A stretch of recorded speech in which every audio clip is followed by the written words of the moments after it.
Python easy ആണോയെന്ന് ചോദിച്ചാൽ actually പൈത്തണിൻ്റെ syntax ഈസിയാണ്. നമ്മളിപ്പോൾ ഒരു വേറൊരു പ്രോഗ്രാമിംഗ് ലാംഗ്വേജ് സിയോ ജാവയോ ആയിട്ട് കമ്പയർ ചെയ്യുമ്പം പൈത്തണിൻ്റെ സിൻറ്റാക്സ് വളരെ എളുപ്പമാണ്.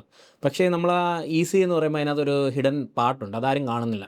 നമ്മളിപ്പം പൈത്തൺ ഈസി ആയതുകൊണ്ട് തന്നെ ആ ഒരു കോൺസെപ്റ്റിൽ ഈ ബിഗിനേഴ്സ് ഫണ്ടമെൻറ്റ്സ് സ്കിപ്പ് ചെയ്തിട്ട് ഡയറക്റ്റ് ആയിട്ട് ഒരു ആപ്ലിക്കേഷൻ ലെവൽ പ്രോഗ്രാമിലോട്ട് പോവും. അപ്പം നമ്മളിപ്പോൾ വേരിയബിൾസ് എന്താണ്, അല്ലെങ്കിൽ ഡിസിഷൻ മേക്കിംഗ് സ്റ്റേറ്റ്മെൻറ്റ് എങ്ങനെയാണ്, അല്ലെങ്കിൽ ലൂപ്പ് എങ്ങനെയാണ് വർക്ക് ചെയ്യുന്നത്, ഫങ്ഷൻസ് എങ്ങനെയാണ് എഴുതുന്നത്, ഇതൊന്നും അറിയാതെ ഡയറക്റ്റ് ഒരു ആപ്ലിക്കേഷൻ ലെവൽ പ്രോഗ്രാം പോകുമ്പം അവർക്ക് ഒരിക്കലും അത് അണ്ടർസ്റ്റാൻഡ് ചെയ്യാൻ പറ്റത്തില്ല. അവർക്കൊരു സർഫസ് ലെവൽ നോളജ് മാത്രമായിരിക്കും അതിൽ നിന്ന് കിട്ടുന്നത്. പക്ഷേ നമ്മളൊരു സി പ്രോഗ്രാമിൻ്റെ കേസ് എടുക്കുകയാണെങ്കിൽ ഒരിക്കലും ഒരു ബിഗിനറിന് ഡയറക്റ്റ് ആയിട്ടൊരു ആപ്ലിക്കേഷൻ ലെവൽ പ്രോഗ്രാമിലോട്ട് പോകാൻ ബുദ്ധിമുട്ടാണ്. കാര്യം അതിൻ്റെ സിൻറ്റാക്സ് വളരെ കോംപ്ലക്സ് ആയതുകൊണ്ട് നമ്മുടെ സ്റ്റുഡൻസ് ബേസിക്സ് തൊട്ട് തന്നെ കവർ ചെയ്ത് പഠിച്ചു പോകും.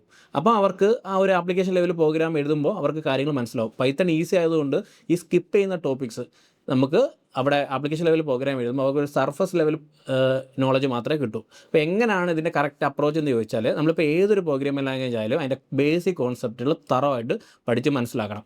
ഇപ്പം സിയിലായാലും പൈത്തണിലായാലും ജാവയായാലും നമ്മൾ ഈ പറയുന്ന ബേസിക് കോൺസെപ്റ്റുകളെല്ലാം സെയിം ആണ്. എഴുതുന്ന രീതി, അതായത് സിൻറ്റാക്സുകൾ മാത്രമേ അങ്ങോട്ടും ഇങ്ങോട്ടും മാറുന്നുള്ളൂ. അപ്പോൾ നമ്മൾ ഏതൊരു പ്രോഗ്രാമിൽ, ഇപ്പം നമ്മളൊരു സി പ്രോഗ്രാം അറിയാവുന്ന ഒരാൾക്ക് പൈത്തൺ ഈസി ആയിട്ട് കവർ ചെയ്യാൻ പറ്റും.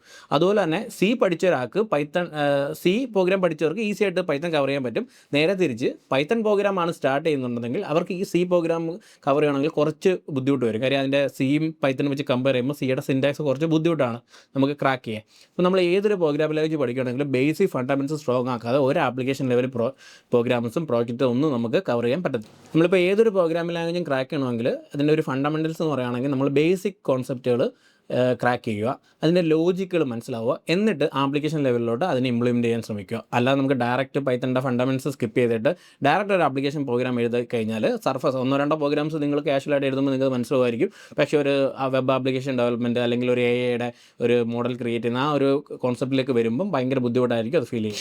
ഒരു ഈസി ലാംഗ്വേജ് ചൂസ് ചെയ്യുന്നുണ്ട് നിങ്ങൾക്ക് ഒരിക്കലും ഈസി ആയിട്ട് ഡെവലപ്പർ ആവാൻ കഴിയില്ല.